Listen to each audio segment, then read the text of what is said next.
anticipando el primer caso sospechoso de viruela del mono en nuestro país y queremos ir recapitulando un poquito lo que ya compartíamos hace unos días, de hecho a término del mes de mayo, algunas indicaciones en cuanto a los síntomas que deben llamar la atención, como también el mecanismo, el método de contagio que tiene esta enfermedad, que según al menos la doctora Sandra Irala, especialista en esta área, decía no es tan grave como la viruela, pero evidentemente sigue estando bajo análisis, bajo estudio, no solo en nuestro país, sino a nivel mundial. Arrancamos con los síntomas. Primero que nada, la fiebre, cefalea, dolores musculares, dolor de espalda, escalofríos, agotamiento o fatiga, que son síntomas de hecho bastante similares a otras enfermedades. ¿Qué es lo que hace diferente? Y es un síntoma que los médicos hoy apartan, digamos, como para ya comunicar al ministerio y que se haga un estudio más exhaustivo. Las pústulas o erosiones, que son esas especies de ampollitas que se van generando por la piel. Esto principalmente en la cara, las manos y los pies con dolor y también picazón.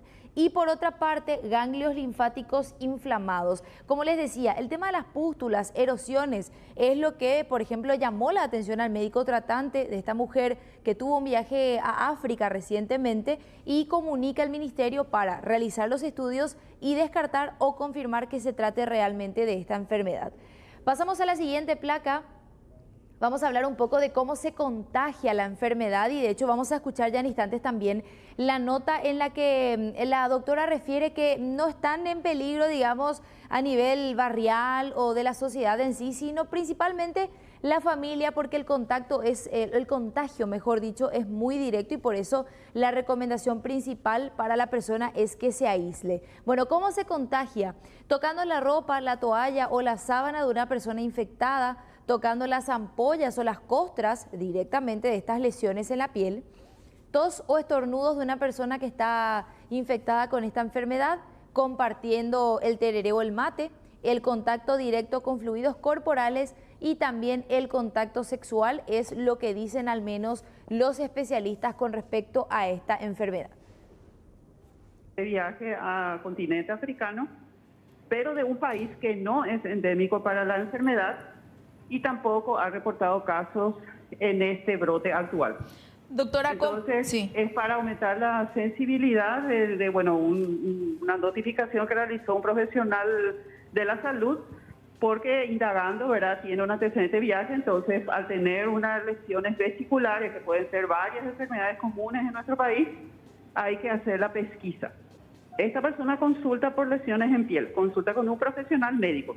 El profesional médico hace el interrogatorio correspondiente. Sí. Y a su criterio, ¿verdad?, puede ser una sospecha de esta enfermedad y hace la notificación correspondiente. Entonces el sistema de salud se activa y se hace, digamos, la entrevista, el seguimiento del caso y las recomendaciones, que es también muy importante. Asegurar primero que la paciente esté en buenas condiciones, que es así, está en ambulatorio, ¿verdad?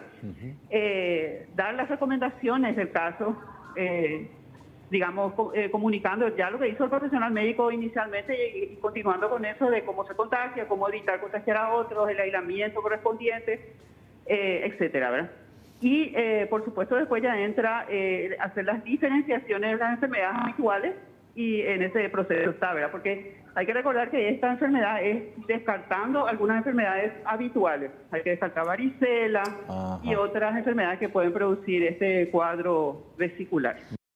Ahí estaba explicando la doctora la necesidad de hacer estos estudios para ir descartando enfermedades tal vez similares en aspecto, pero que son diferentes efectivamente, y también explicaba un poquitito que la mayor recomendación es el aislamiento. Ante la pregunta de si se hace un seguimiento para saber si cumple realmente esta recomendación, decía que están, por supuesto, haciendo este trabajo, pero que además decían, es una persona muy accesible, informada también, y es por eso que va a la consulta, se hace la notificación a través de la consulta y se tiene bajo control por el momento la situación.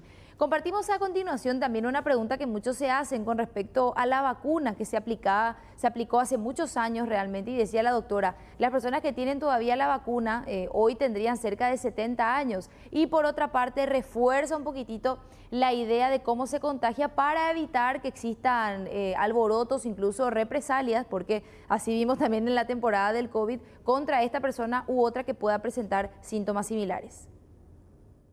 Los que recibieron probablemente son los que tienen 70 años aproximadamente, 70 años, porque Entiendo. la vacuna se dejó de aplicar en 1980 y al grupo que probablemente no va a afectar es el grupo que tiene más de 60, que probablemente recibió la vacuna de viruela, y hay una protección cruzada con esta enfermedad porque se trata de la misma familia de virus, aunque con mucha diferencia de lo que es gravedad. Este viruela del mono es mucho menos grave que la viruela, que fue erradicada. El grado de contagiosidad de esta enfermedad es más bien de contacto estrecho y tiene mucho que ver con el entorno familiar. Sí. Es tipo cara a cara, es piel a piel, por decirlo de una forma, porque se contagia por gotas respiratorias y se contagia también por contacto, ¿verdad? Y también indirectamente por objetos. O sea, por ejemplo, el virus está en las vesículas y, por ejemplo, puede pasar a la ropa o, por ejemplo, a las sábanas, etcétera.